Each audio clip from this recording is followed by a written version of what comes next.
I'm Tom from Do-It-Yourself Home Automation, and this is a quick look at my brooder setup for these little baby chicks for my backyard chicken series.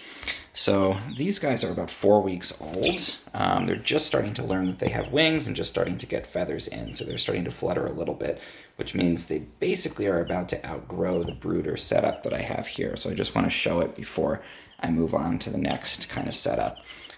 So with baby chicks, from my research, it's pretty important to keep them at the right temperature. And it starts out, you want to have them around 90 degrees. And then for each week, the rule of thumb is to decrease the temperature by 5 degrees. So now they're about 4 weeks old, and that means that I can be at about 70 degrees, 70, 75 degrees.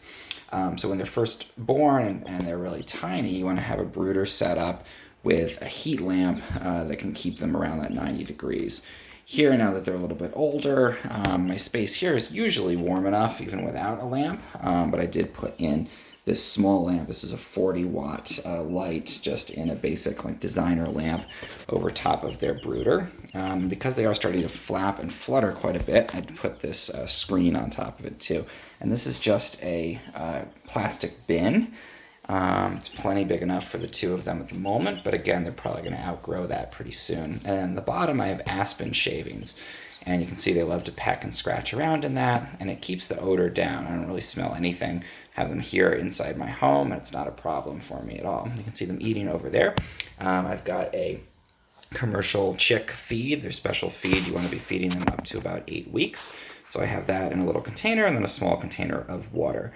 When they're much smaller, you don't want to have open containers like this because they can potentially drown, but these guys are big enough that they're probably fine.